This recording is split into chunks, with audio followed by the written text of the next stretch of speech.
Topic manufacturing और उसका lecture number 16। ठीक है जी। पास्ट पेपर्स हम लोग क्वेश्चन कर रहे थे। लास्ट हमने कौन सा किया था? 2010 प्राइवेट, याद है क्या? अच्छा, अब देखेंगे 5 ईयर निकालो अपने अपने। जो ज़रा आसान क्वेश्चन होगा उनको स्केप कर देंगे, सही है ना?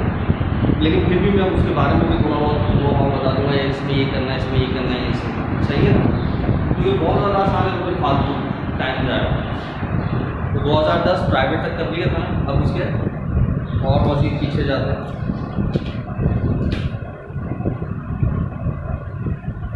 2009 रेगुलर, ज़रा ये निकालो। Question number 6।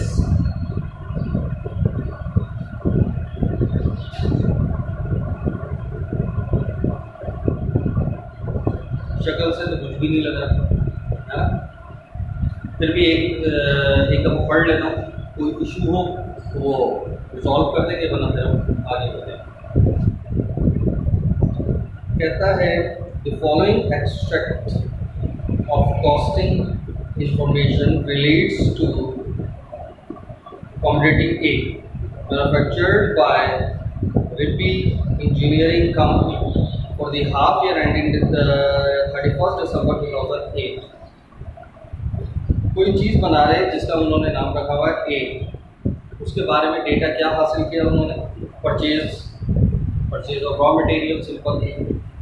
Sales all account, all on account, factory overhead 25,000 और ब्रैकेट में क्या हिंट दी है? 20% ऑफ लेबर। यानी अगर लेबर निकाल ली तो क्या करेंगे? 25,000 को मल्टीप्लाई कर देंगे रिवर्स करके रेट। 20% है, यानी 20 डिवाइड बाई 100 लिखा हुआ है, तो क्या करेंगे आप? 100 divide by 20, 25,000 multiply by 100 divide by 20, तो आपके पास लेबर निकल आएगा। फिर कैरीज ऑन परचेजेस यानी ट्रांसपोर्टेशन इंक्रीज। फिर जुलाई की पहली 2008 और दिसंबर की 31 2008, यानी ओपनिंग एंडिंग बैलेंस है। Material, finish goods, work in process, इसी तरीके से material, finish goods, work in process. Data भी दिया हुआ। अच्छा, फिनिश गुड्स के आगे उसमें यूनिट्स भी दिए गए। ओपनिंग में 1200, एंडिंग में 1000। अच्छा, और एंडिंग की कॉस्ट गायब है। अच्छा, यहाँ ऊपर डेटा में ये नहीं बताया ना कि बनाए कितने यूनिट्स। अच्छा, नीचे एक पैराग्राफ और लिखा हुआ, selling and distribution overhead are 3 per unit, ₹3 per unit sold. यानी जितने यूनिट्स बेचे हैं उसको अगर 3 से मल्टीप्लाई करेंगे तो एडमिन के और सेलिंग एक्सपेंस आपके पास आ जाए। और लिखा हुआ during the period 29,800 units for produce. अच्छा, नीचे बता दिया उसने 29,800 यूनिट्स भी प्रोड्यूस, यानी सब कुछ ही बता दिया, कोई भी चीज़ हिडन नहीं है। तो पर यूनिट निकालेंगे तो एंडिंग इन्वेंटरी के यूनिट से पर यूनिट को मल्टीप्लाई कर 100 दफ़ा हम कर चुके हैं, तो आपके पास फिनिश गुड्स की एंडिंग भी निकल आएगी। लेकिन सवाल कुछ करने की जरूरत है, जैसे रिक्वायर्ड में देख लेते क्या है। कह रहे calculate amount of direct labour. अभी हमने बताया लेबर कैसे निकालेंगे, ओवरहेड 25,000 रुपये दिया होगा, multiply by 100 divide by 20, labour आ गई। फिर कॉस्ट ऑफ गुड्स मैन्युफैक्चर्ड बनाना और cost of goods sold. Manufacture जैसे आया फॉरन के दिमाग में आ गया, material, goods, labour assigned, supplied, तीनों को जमा करके मैन्युफैक्चरिंग, उसमें वर्क इन प्रोसेस को जमा करके एंडिंग माइनस कर देंगे मैन्युफैक्चर। याद आ गया? तो फिर मटेरियल की opening ending, purchase, transportation in, material use आ गया, लेबर ओवरहेड भी है तो मैन्युफैक्चरिंग आ गया, तो वर्क इन प्रोसेस की ओपनिंग एंडिंग भी है तो मैन्युफैक्चरिंग। हल्का हो गया सवाल, इस वजह से मैं कह रहा था सिर्फ ऑरली डिफाइन करूंगा। अच्छा, और जब कॉस्ट ऑफ गुड्स सोल्ड निकालने की बारी आएगी तो कैसे करेंगे? फिनिश गुड्स की ओपनिंग दी गई है, मैन्युफैक्चर्ड आपके पास आ गई, अवेलेबल आ गया, लेस एंडिंग करेंगे तो आपके पास क्या जाएगी? सोल्ड। एंडिंग कैसे निकालोगे? पर यूनिट निकाल लो पहले। पर यूनिट कैसे निकालते हैं? Cost of goods manufactured divided by units manufactured. Manufactured आपने निकाल ली थी कॉस्ट, उसको डिवाइड करने की यूनिट मैन्युफैक्चर्ड लिखा हुआ है। प्रोड्यूस कितने किए थे? 29,800, पर यूनिट आ जाएगा। एंडिंग इन्वेंटरी के यूनिट्स कितने? 1,000, उसको पर यूनिट से मल्टीप्लाई किया, एंडिंग की कॉस्ट आ गई, तो अवेलेबल में से एंडिंग की कॉस्ट निकालेंगे, सोल्ड आ जाएगा। क्लियर हो गया मसला? तो हमने कौन सा किया? 2009 रेगुलर, सही है, लिख दूं ताकि याद रहे।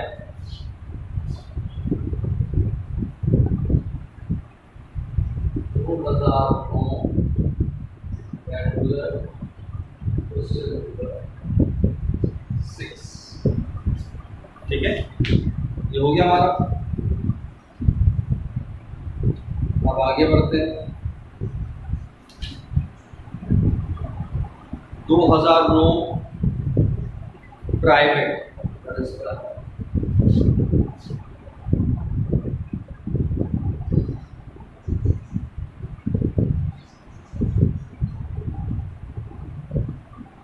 क्वेश्चन नंबर है 6।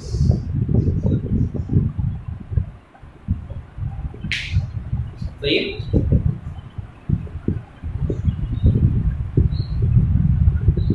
अच्छा, इसको भी पढ़ लूं। अच्छा, ये जो आसान आसान सवाल है और जो हम ऑरली सॉल्व करते जा रहे हैं, ये आपने कुछ करने में है, तो ये छोड़ दोगे तो फिर तुम्हें ये नहीं पता चलेगा तुम्हारी प्रैक्टिस कितनी है, ठीक है ना। अच्छा जी, अब इसमें क्या है, following information was taken from the accounting records of Al Rahman industries 1 January 2009 31 December 2009। तो ओपनिंग एंडिंग बैलेंस ये finish goods work in progress material वो है, ये तो और हो गया, ओपनिंग एंडिंग तीनों की आ गई। उसके बाद material purchase, labour, FOH, depreciation factory का, डेप्रिसिएशन सेल्स और ऑफिस का, और ब्रैकेट में लिखा है शेयर इक्वली, यानी आधा आधा पार्ट। लेकिन हम तो वैसे भी जब ऑपरेटिंग एक्सपेंस के अंदर एडमिन और सेलिंग लेते हैं तो अलग अलग नहीं करते, एक ही साथ करते हैं। अच्छा, उसके बाद कहता है यूटिलिटी 50,000 है और ब्रैकेट में लिखा हुआ है 60% फैक्ट्री का है, 20% ऑफिस का, 20% सेल का। तो आपको सिर्फ 60% लेना होगा एफओएच के लिए, बाकी जो बचा 40% वो सारा का सारा operating expense. Other indirect material, ये भी एफओएच। सेल्स पर्सन की सैलरी एक आ जाएगी, operating expense. Office operating expense, sales on account, sale आ गई, तो सवाल ही कॉस्ट ऑफ गुड्स मैन्युफैक्चर्ड बनाओ और इनकम स्टेटमेंट। सिर्फ इनकम स्टेटमेंट बोल देते तो आपको मैन्युफैक्चर तो बनाने में बताओ कुछ सवाल करने कोई इशू। अब मजा आ रहा है सवाल करने में, है ना। देखो बेसिक आपको जब क्लियर हो जाएगी ना तो आपको इंशाल्लाह हर सवाल आसान हो जाएगा। सिर्फ बेसिक के ऊपर टाइम दिया, फिर 2 4 6 सवाल अपने हाथ से करना शुरू करोगे तो वो दिमाग के अंदर बैठता चलेगा। यार इसके बाद ये वाला टाइटल पढ़ा, ये तो वहाँ जाता है, ये टाइटल पढ़ा, ये वहाँ जाता है, ये टाइटल पढ़ा, ये वहाँ जाता है, ठीक है। तो इसमें भी बताने की जरूरत है कुछ कि स्टार्ट कैसे करेंगे।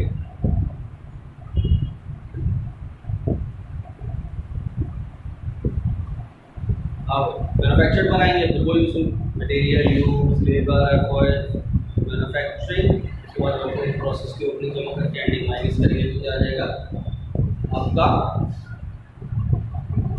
मैन्युफैक्चर, सही है। तो इसमें सब कुछ दिया हुआ है, मटेरियल की ओपनिंग एंडिंग भी है, परचेजेस भी है, तो सब कुछ भी नहीं। मटेरियल यूज आ गया, लेबर एफओएच भी दिए हुए, मैन्युफैक्चरिंग आ गई, वर्किंग प्रोसेस की ओपनिंग एंडिंग भी दी है, मैन्युफैक्चर्ड आ गया। फिनिश गुड्स की ओपनिंग भी दी है, ओपनिंग में मैन्युफैक्चर जमा करा अवेलेबल, एंडिंग भी दी है, लेस करा कॉस्ट आ गई। सेल भी दी है, सेल में से कॉस्ट निकाला तो ग्रॉस प्रॉफिट आ गया। ऑपरेटिंग एक्सपेंस भी दिए हुए, ऑपरेटिंग एक्सपेंस लेस करा दिए, नेट प्रॉफिट या नेट लॉस। ऐसे पेपर में सवाल आया मजा आता है ना। जैसे इंशाल्लाह इस बार सामने पाएंगे,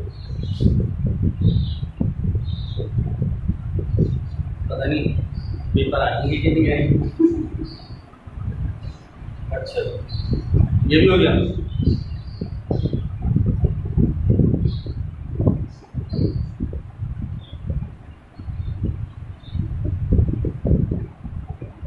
अब आ जाओ 2008 रेगुलर, सही।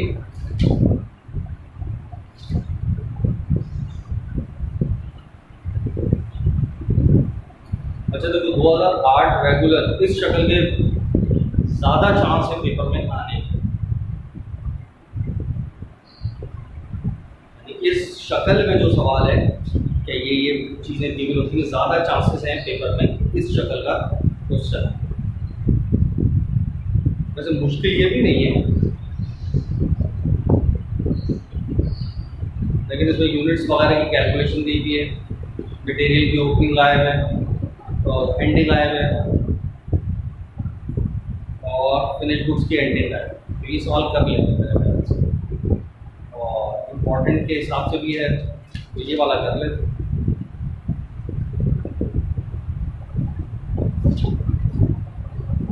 ठीक है,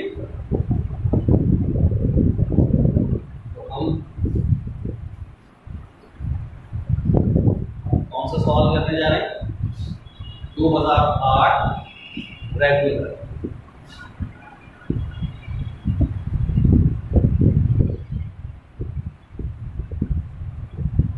नहीं, 2008 रेगुलर क्वेश्चन नंबर 6।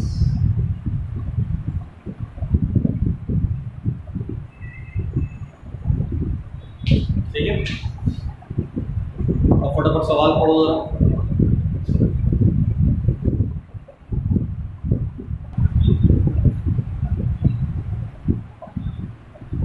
आज सवाल पढ़ो। The following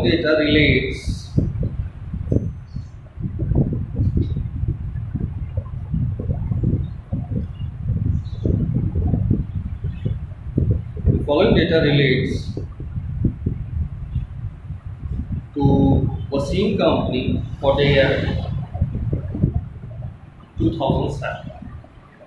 Purchase of direct material used लो भाई, जो हम कैलकुलेट करते थे याद है, opening plus purchase available less ending, तो यूज आता था।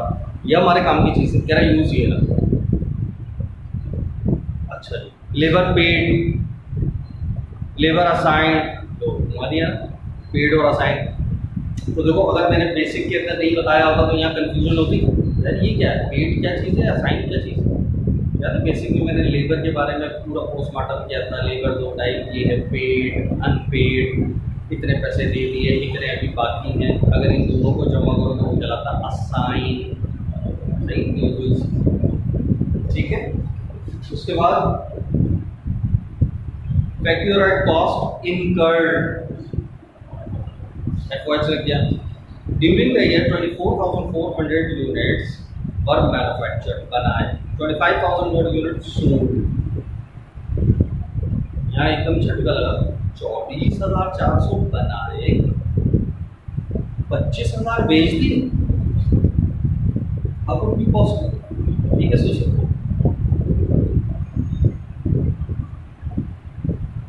इसका मतलब ओपनिंग में कुछ ना कुछ पड़ेगा, सही। 12 सवाल पढ़ते। फिर आगे कहता है selected information concerning entities during the year is as follows। Opening ending material, देखो एंडिंग आया है, इसका मतलब कैलकुलेट करना भी सीखना। बाकी प्रोसेस दोनों दिए हुए, फिनिश गुड्स ओपनिंग आया, ओपनिंग दी हुई, एंडिंग आया है, लेकिन यूनिट्स दिए हुए ओपनिंग 3,000। पता चल गया, मैंने कहा था ना कि हम 24,400 यूनिट बनाए थे और 3 पहले के पड़े थे, तो 27,400 यूनिट, और उसमें से 25 बेच दिए तो 2,400 बच गए। अच्छा जी, रिक्वायर्ड सबसे पहले कह रहे हैं कॉस्ट ऑफ गुड्स मैन्युफैक्चर्ड बनाओ, एवरेज यूनिट कॉस्ट यानी पर यूनिट निकालो। अच्छा माशाल्लाह। उसके बाद कॉस्ट ऑफ गुड्स सोल्ड बताओ फीफो से, ये ना लिखा भी हो तब भी फीफो ही करवाओ। और कॉस्ट ऑफ एंडिंग इन्वेंटरी निकालो, मटेरियल की भी फिनिश गुड्स की भी। और फिर and also pass the necessary entries. चलो ये तो एक कंप्लीट सवाल आ गया, पूरा आपका रिवीजन हो गया सारा। अच्छा सवाल है, कर ही ले। उसके बाद देखेंगे इंशाल्लाह, फिर हमारा हो सकता है इसी में हमारा ये टॉपिक ख़त्म, फिर इंशाल्लाह नेक्स्ट क्लास के अंदर हम नया टॉपिक स्टार्ट कर लेंगे, या ज़्यादा से ज़्यादा एक आध क्लास और हो सकती है अगर इसके बाद कोई सवाल बचा तो, वरना इंशाल्लाह फिर हम अपना नया टॉपिक स्टार्ट करेंगे। जॉब बेसिक होगा उसका, शुरू में बेसिक की बहुत इंपॉर्टेंस है, आपको अभी पता चल गया, बेसिक आपको आ गया, सब कुछ आ गया। ठीक, तो सबसे पहले मैन्युफैक्चर निकाल लें। अब प्रेजेंटेशन वगैरह तो सब कुछ आपको आ चुका है, सही। तो सबसे पहले मटेरियल की कहानी करते हैं। तो सबसे पहले बताओ क्या लिखूं?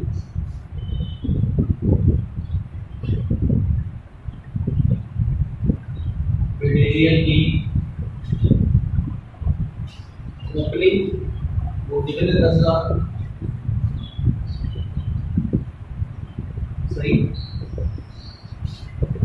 इसमें हमें क्या ऐड कराना होता है? परचेजेस, परचेज है 88,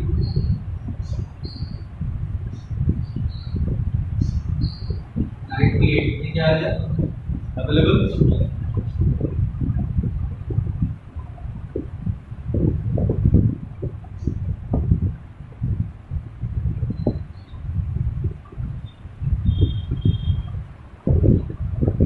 उसके बाद मटेरियल की एंडिंग अगर हम लेस करा दें तो हमारे पास आ जाता है मटेरियल यूज्ड या कंज्यूम्ड। यूज्ड गिवन है, तो बताओ अगर मैं 98 माइनस कर दूं 90, 8000 एंडिंग आ गई। ये तो मेरे ख्याल से कोई रॉकेट साइंस नहीं था, इजी सा सिंपल सी बात है ना। अब क्या करूं? इसके बाद लेबर ऐड कराना,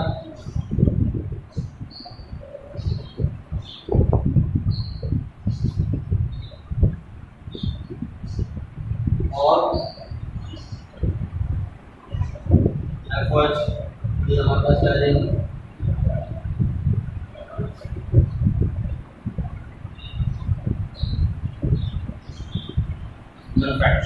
सही। अच्छा लेबर कितना है? कौन सा लूं? पेड लूं, असाइन लूं, कौन सा लूं? असाइन 70,000 और एफर्ट 80।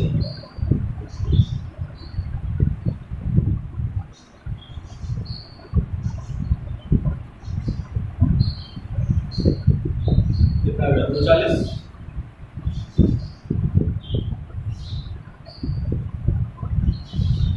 क्या करें? फिर इसमें ऐड कराना है वर्किंग प्रोसेस की ओपनिंग, तो हमारे पास क्या आ जाएगा?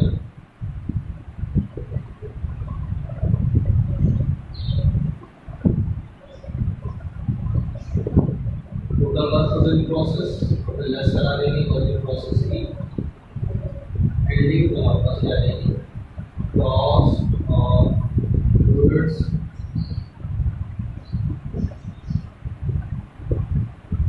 मैन्युफैक्चर, ठीक। वर्किंग प्रोसेस की ओपनिंग है 18,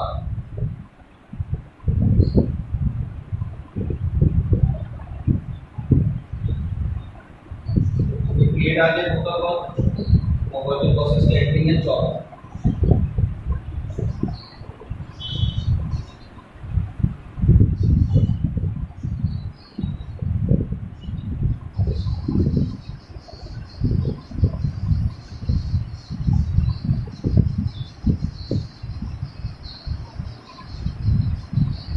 मैन्युफैक्चर तो आई डोंट थिंक सो कि किसी को कोई इशू आएगा।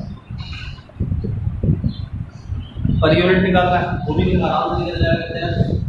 पर यूनिट कॉस्ट है average per unit cost of goods manufactured divided by units manufactured. Cost of goods कितना है? 2,44,000। यूनिट्स कितने प्रोड्यूस करे थे हम? Units produce 24,400।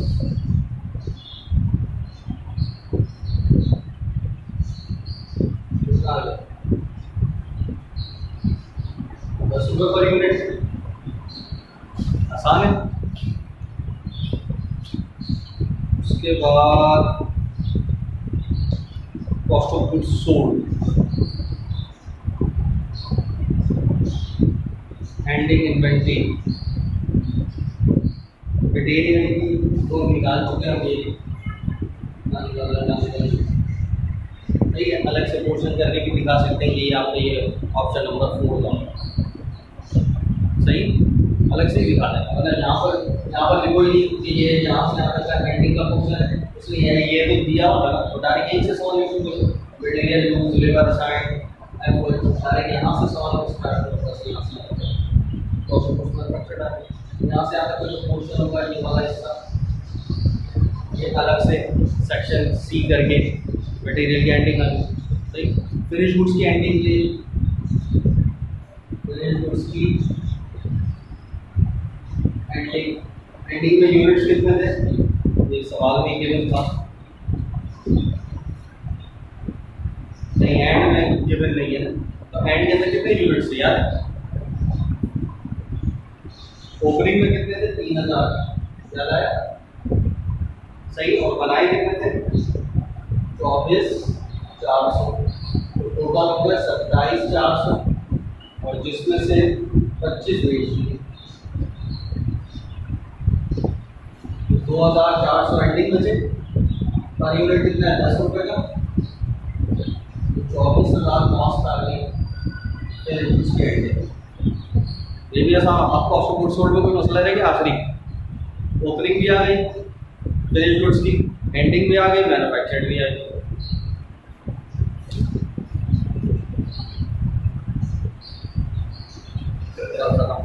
नहीं ख्याल वो दोबारा से मुझे पूरा सवाल सॉल्व करने को जाने, दोबारा सवाल सॉल्व करने को सही है। आगे बढ़े।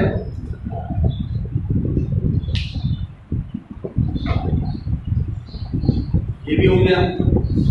अब देखते हैं 2008 रेगुलर, ये वाला किया ना भी हमने। अब आओ 2008 प्राइवेट, क्वेश्चन नंबर 6, इसको कहूँगा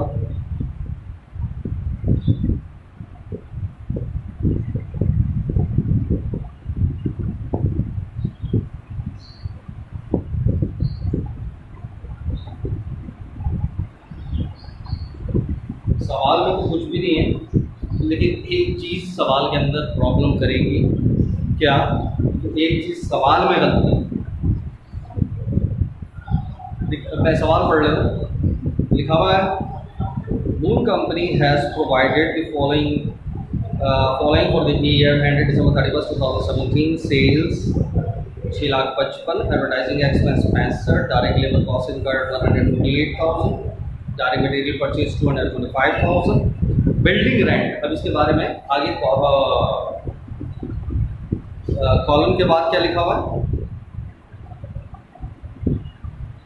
कॉलम के बाद लिखा हुआ है 60% allocated to manufacturing and 30% to administrative and selling.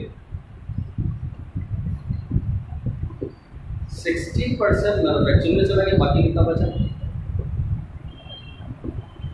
बाकी कितना बचा 40 ना, और आगे क्या लिखा है 30% एडमिन और सेलिंग को मिलेगा। तो या तो ये होना चाहिए 30% एडमिन को और 10% जो बाकी रह गया वो सेलिंग को, लेकिन उसे एक ही में खींचे। इसका मतलब एक तो ये चीज़, ये टोटल 100% आउट हो रहा है। अच्छा, दूसरा एक और जो बड़ा प्रॉब्लम इसके अंदर आ रहा है वो क्या है कि अमाउंट ही गायब है। क्या गायब है, अमाउंट गायब। अमाउंट ही नहीं गिवन सवाल के अंदर, ये जो हो ही नहीं सकता। इसका मतलब नेक्स्ट ऑप्शन क्या हो सकता है, मैक्सिमम नेक्स्ट ऑप्शन, या तो वो रेंट का कोई अमाउंट आगे पीछे ऊपर नीचे कहीं बताए, तो जो उसने वो बताया होगा उसकी मदद से हम फिर बाकी रिमेनिंग 10% निकाल सकते हैं। लेकिन इस सवाल के अंदर ऐसा कुछ नहीं है, रेंट से मुताल्लिक सवाल में कुछ भी नहीं। तो इट्सेल्फ तो ये सवाल सॉल्व ही नहीं हो सकता। एक चीज़ हाँ, मजबूरी है, अगर सवाल को सॉल्व करना तो अब इस फिगर को कुछ ना कुछ अज्यूम करो। सबसे पहले तो परसेंटेज को सही करो, जहाँ 30% लेता है उसको लिख लो 40%, ताकि ये 100 हो गया। और अमाउंट कुछ भी अपने से लिख लो, 1 लाख रुपये लिख लो। अब सवाल को सॉल्व करो। 1 लाख का 60% 60,000 रुपये एफओएच को चले जाएगा, बाकी 40,000 रुपये ऑपरेटिंग एक्सपेंस को चले जाएगा इनकम स्टेटमेंट। अब सॉल्व हो जाएगा। अब आगे देख लेते हैं सवाल के अंदर और कोई चीज़ है। यूटिलिटी फैक्ट्री की एफओएच है, मेंटेनेंस एफओएच है, सेलिंग एडमिन के खर्चे 95 ही दिए। अच्छा, factory applied at the rate 90% of the labour. अच्छा, यहाँ लेबर दिया हुआ था सवाल में, और एफओएच अप्लाइड देगा। हाँ, इस सवाल के अंदर एक कहानी आ गई। क्या याद है? मैंने बताया था कि हमें क्या चाहिए होता है जब मैन्युफैक्चर बना रहे होते हैं, तो मटेरियल, लेबर, ओवरहेड, ये चीज़ें चाहिए होती हैं। ओवरहेड कौन सा चाहिए होता है? अप्लाइड। तो अगर एक ही होगा तो वो हमेशा अप्लाइड ही होगा। यही बताया था ना मैंने, जब भी एक होगा तो कौन सा होगा? अप्लाइड होगा। लेकिन अगर अप्लाइड भी लिखा हुआ है और फिर दूसरे भी लिखे, जो दूसरे जितने हैं वो सब कौन से हुए? एक्चुअल। और जब सवाल में अप्लाइड और एक्चुअल दोनों आ जाएंगे तो हम तो सवाल सारा अप्लाइड के जरिए सॉल्व करते हैं, लेकिन फिर हमें अंडर और ओवर भी निकालना, ताकि ये अंडर ओवर कहाँ चला जाता है? Income statement. तो इस हिसाब से फिर ये सवाल कर रहे हैं, है ना? करें सॉल्व, इसको तो मिटा दो।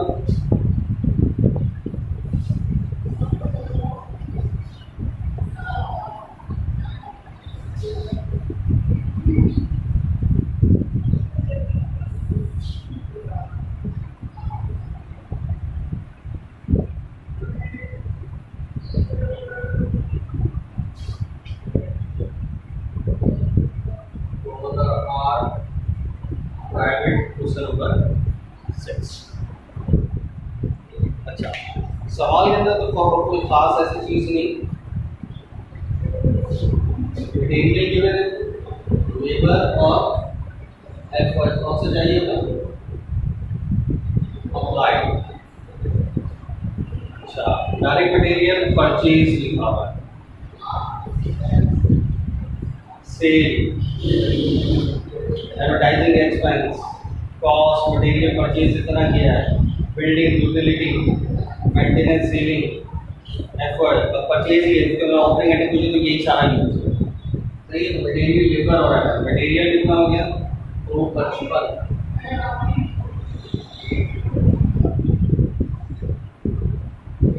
सही।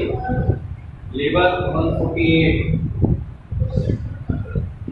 और effort applied at the rate 90% of labour. 148 का आप 90% निकाल लें। 148 का 90% निकाल 133 200 133 200 सबको ऐड करा दो, कितना हो गया?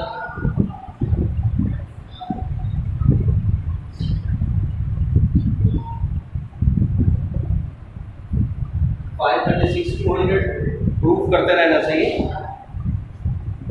148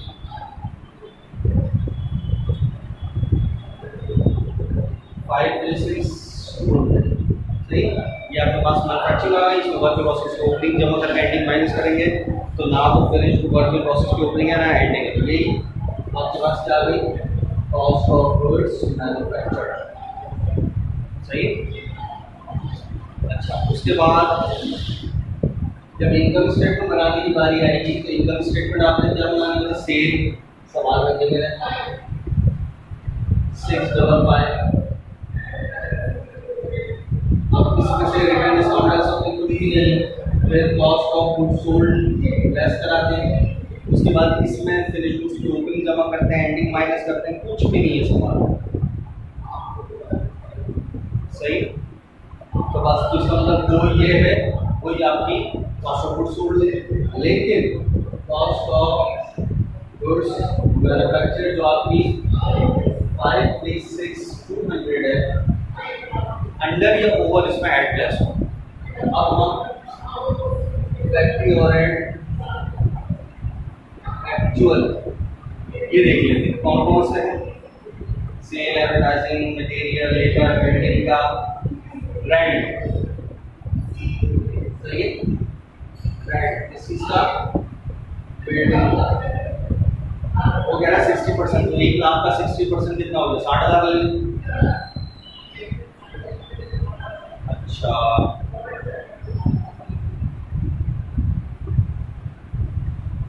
यूटिलिटी फैक्ट्री की 50,000, मेंटेनेंस फैक्ट्री की 32, बस ये एक्चुअल दिए। अगर इनको जमा करा तो हमारे पास कितना हो गया 142, कितना हो गया 142, सही। जबकि इसमें से अगर मैं लेफ्ट करूं FORS अप्लाइड वो कितना था 13200, सही। तो 142 में से माइनस कर दे 133,200, तो हमारे पास आ गया 8,800। और चेक करो अप्लाइड कम है कि ज्यादा, कम, तो ये क्या कहलाया अंडर अप्लाइड FOH, और अंडर है तो इसमें क्या जाएगा ऐड।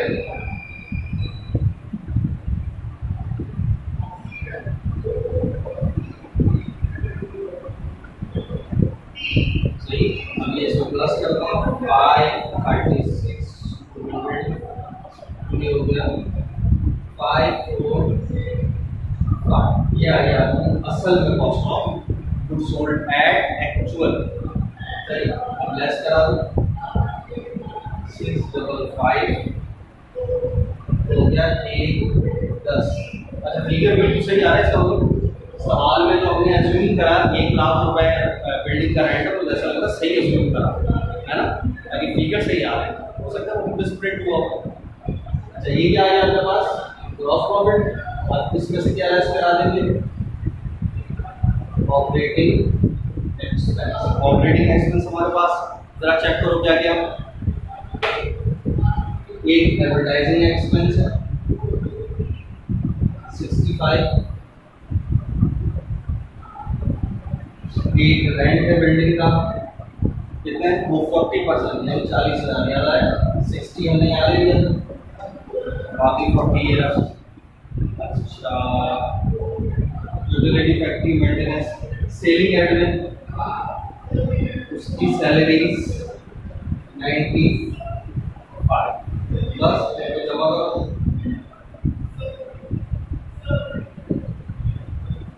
कितना हो गया 2 लाख, इसका मतलब 90,000 रुपए नेट लॉस। सवाल में ऐसा कुछ नहीं था, लेकिन वो बेसिक में जो हमने अंडर ओवर वाली बात पढ़ी थी वो यहाँ आके यूज, तो यहाँ आके हमने क्या यूज करा, सिंपल इज दैट हमने एक चीज यूज करी कि हम बिल्कुल वैसे ही income statement cost of goods सब कुछ वैसे बनाया, कॉस्ट ऑफ गुड्स मैन्युफैक्चर्ड तो वैसे ही बनता है हमेशा, यहाँ पर भी देखो वैसे ही बना हमेशा।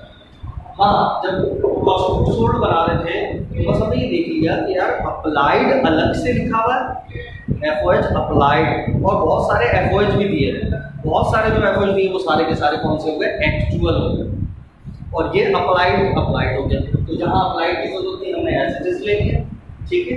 फिर जितने भी उसके अलावा थे वो सारे एक्चुअल एक साथ लिख के जमा कर लिए, वो टोटल एक्चुअल हो गए। फिर एक्चुअल और अप्लाइड का डिफरेंस निकाला तो अंडर ओवर आ गया। अगर अप्लाइड कम है तो अंडर अप्लाइड, अप्लाइड ज़्यादा है तो ओवर, और अगर कम है अंडर है तो ऐड करवाएंगे, और ज़्यादा है तो ओवर आ गया तो लेस करवाएंगे। कहाँ कॉस्ट ऑफ गुड्स सोल्ड, सही। यहाँ पर तो कुछ है ही नहीं, तो जो मैन्युफैक्चर्ड थी वही कॉस्ट ऑफ गुड्स सोल्ड हुई हमारी। अगर करना फिर उसकी ओपनिंग एड मैन्युफैक्चर्ड तो अवेलेबल आता, लेस फिनिश गुड्स की ending cost of goods sold आता, कौन सा वाला, नॉर्मल। इसके अंदर नॉर्मल वाले के अंदर एड लेस कराते अंडर ओवर, तो फिर हमारे पास क्या आता है, फिर हमारा आ जाता है cost of goods sold at actual. जैसे ये cost of goods sold at actual है, यहाँ नॉर्मल लिखने की जरूरत नहीं, क्योंकि कुछ है ही नहीं हमारे पास डेटा, आप देखो एज इट इज सवाल डन है। तो अच्छा सवाल था, कोई खास चीज नहीं, बस पुरानी एक चीज रिपीट हो गई, तो उसके लिए मैंने फिर पूरा सवाल ही आपको सॉल्व, ठीक है। फिर इंशाल्लाह आगे जो है नेक्स्ट क्लास के अंदर मज़ीद और सवाल को देख लेंगे, और आप ही जो स्किप करें वाले सवाल सॉल्व करेंगे, ठीक है।